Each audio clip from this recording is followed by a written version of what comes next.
मुस्लिम Samajwadi party को दूध से मक्खी की तरह निकालकर फेंक दी।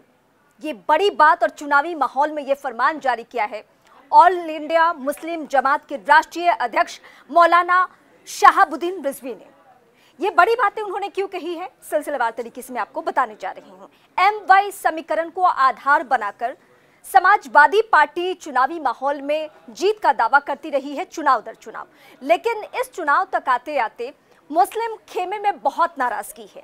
ये और बात है कि आज फर्रुखाबाद से जो समाजवादी पार्टी की उम्मीदवार है उन्होंने वोट जिहाद की अपील कर दी, लेकिन इस बीच जो बड़ी बातें निकलकर सामने आई है वो ये कि मौलाना शहाबुद्दीन रिजवी ने तमाम मुस्लिमों के बीच में ये बातें कही है और उन्होंने सीधे फरमान जारी किया है कि इस चुनाव में आपको सबक सिखाना होगा, क्योंकि अखिलेश यादव वो चेहरा बन चुके हैं जो आजम खान का पोस्टर तक नहीं इस्तेमाल करते हैं। समाजवादी पार्टी के सुप्रीमो वो चेहरा बन चुके हैं जो ना उम्मीदवारों को टिकट देते हैं, ना मुस्लिम चेहरों का नाम लेते हैं, ना टोपी वाले चेहरे को अपने मंच पर बिठाते हैं। तो उन्हें सबक सिखाना जरूरी है और इसके लिए उन्होंने लहजा क्या इस्तेमाल किया? उन्होंने लहजा ये इस्तेमाल किया कि दूध से मक्खी की तरह निकालकर फेंक दीजिए।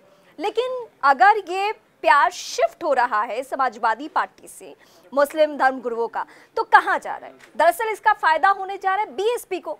बीएसपी ने जो इस बार कैंडिडेट दिए हैं, जो उम्मीदवार दिए हैं, उससे मुस्लिम खेमे में बेहद खुशी है और उन्हें लग रहा है कि जो समाजवादी पार्टी के सुप्रीमो अखिलेश यादव अपने चेहरे को बचाने की कोशिश कर रहे हैं, जो उनके ऊपर टैग लगते रहा है कि मुस्लिम परस्त राजनीति करते हैं, तो इसका फायदा अब मिल रहा है बीएसपी को। और बीएसपी ने वाकई चुनावी माहौल में जो उम्मीदवारों की सूची तैयार की है उसमें वो हमें देखने को मिल भी रहा है।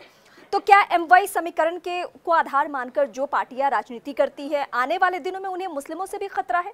क्योंकि ये एक प्रदेश की स्थिति नहीं है, बिहार में भी कमोबेश विपक्षी खेमे की यही स्थिति है। MY समीकरण वहां भी आरजेडी के लिए बहुत महत्वपूर्ण है और उत्तर प्रदेश की बात करें तो यहाँ समाजवादी पार्टी के लिए बेहद महत्वपूर्ण है। लेकिन अब खुलेआम 2024 के चुनावी माहौल में ये बातें हो रही है कि अखिलेश यादव को वोट नहीं देना है।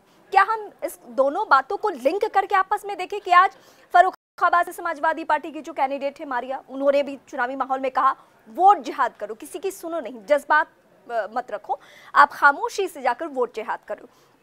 तो एक तरफ ये खतरा सता भी रहा है कि वोट छिटक रहा है, मुस्लिमों का वोट एकजुट नहीं है उन पार्टियों के पास जो अभी तक हमेशा से दावा करती रही कि एक अधिकार है उनका मुस्लिमों के वोट पर, और अब तो खुलेआम बातें निकलकर सामने आ चुकी है। तो आने वाले वक्त में हमें ये देखना होगा कि क्या वाकई जो वोट शिफ्ट हो रहा है वो बीएसपी के पास जा रहा है, या बीजेपी की तरफ से भी जो दावे किए जाते हैं कि हम जो केंद्र सरकार की योजनाएं लेकर आते हैं उसमें हम धर्म या जाति विशेष को फायदा नहीं पहुंचाते, ये हमारी योजनाएं सबके लिए है जिसमें मुस्लिम्स भी हैं।